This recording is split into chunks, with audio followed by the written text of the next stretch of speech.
welcome to the Office of Violence Prevention's website. We have a new gun violence dashboard.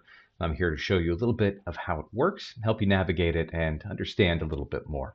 I'm Josh Ninke. I'm the Public Information Officer. If you have any questions, please feel free to reach out to our office. Now let's go ahead and start here at the main page. This is our landing page for the whole OVP site.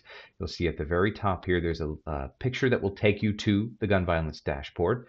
But I also want you to look over here to the left on the menu because there's a link as well that will take you to that section. So that's what we'll click on for now. And that will take you to the main landing page for our Louisville Metro Gun Violence Dashboard.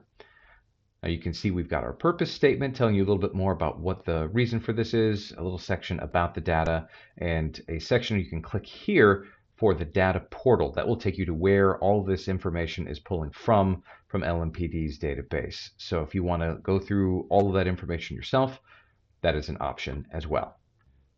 Now let's continue our tour, scrolling up and going over to the left. The very first link that you can see here that will take you to data is potentially some of the most important information that we have to offer, the year-to-date violence table. All right, here it is filling out. Now you can see there's a lot going on here, so let me go ahead and walk you through just a few notes about terms and some things that you might need to know. So over here on the right, this is the main stuff right here.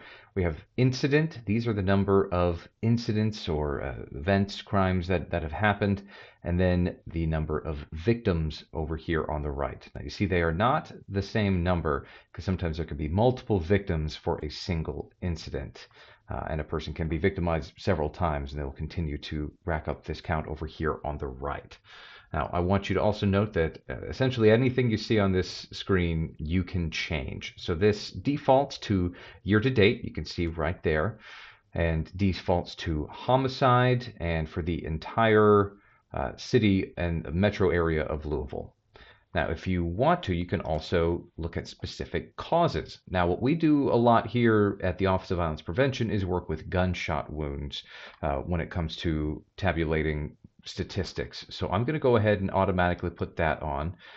And you can see that removes all the other different types of causes for homicides. See, it changes the number over here. So this is citywide gunshot wound homicides.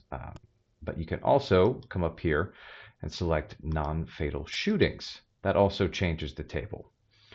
Now, every time you change something, it makes a difference over here on the right, but I also want to point out that you can do multiple selections. So if you're at your keyboard and you want to look at the entirety of gun violence right now for the city, you hit the Control key and also click on homicide. That will let you select both of these. So that will show you the overall change in gun violence for the city as a whole. You can also get more granular with it as well. We have options for the neighborhoods, our community violence intervention sites, council districts, police division, and zip code.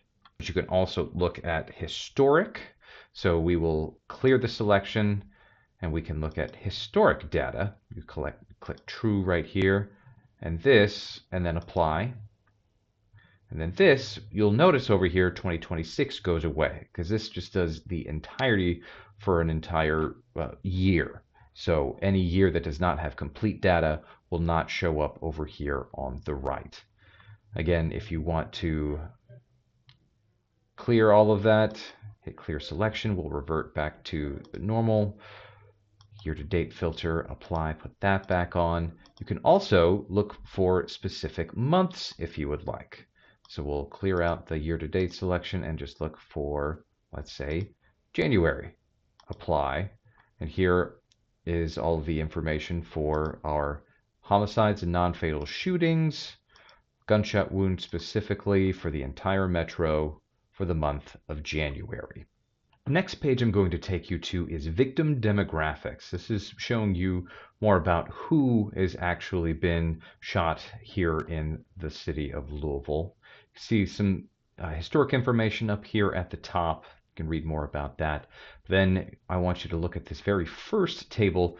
This shows a lot of things here. You've got the victim's race, you've got victim's sex, and victim's age groups right here. And like on the previous section, you can make multiple selections to change some of this data that you're looking at specific causes, and that is reflected immediately right here. This also, you can check the time frame right here. It is currently set to give you all of the information for 2026 for the entire metro.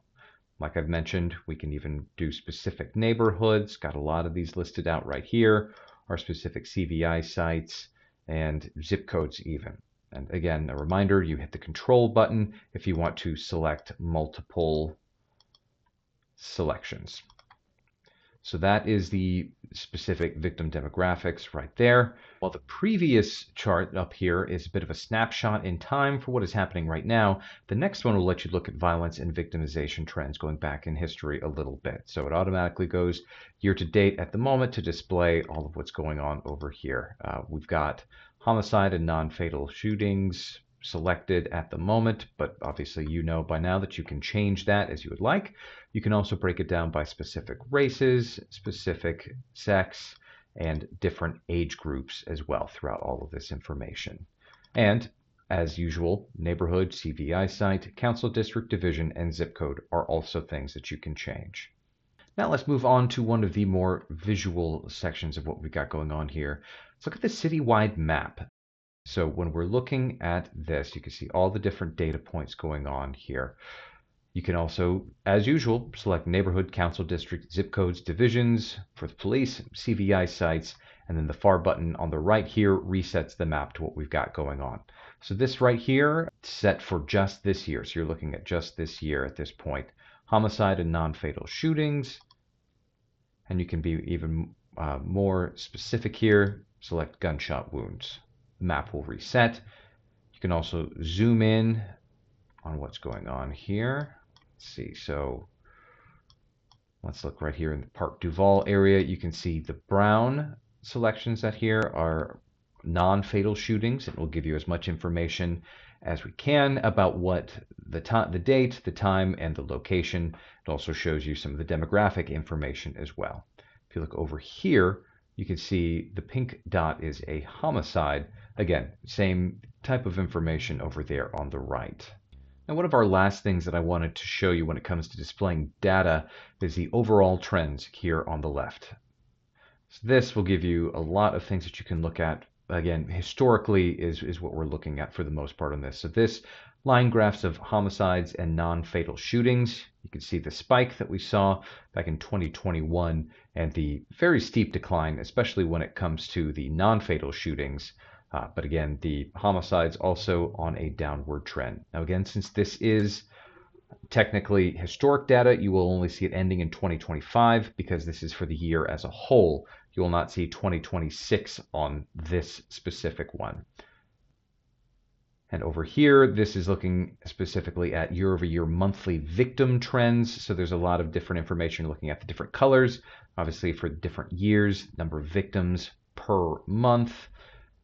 April is where we're at right now, so we're still waiting for data points or things to change at this point. But again, another handy way to visualize some of the information when it comes to the number of victims that we have.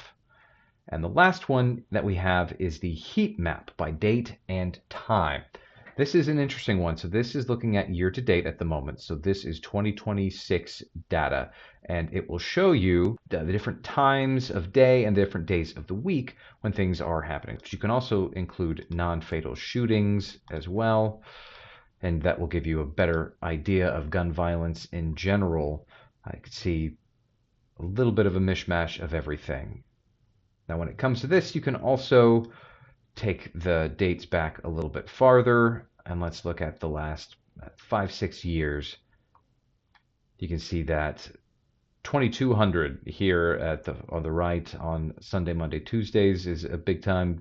Evening in general into the early morning hours seem to be some of the times with most of the gun violence, starting at roughly 5-6 a.m.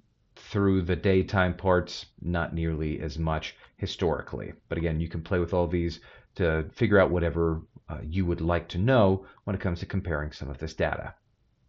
And that's it. If you have any questions, please don't hesitate to reach out. You can get me at josh.ninke@louisvilleky.gov. That last name spelled Ninke.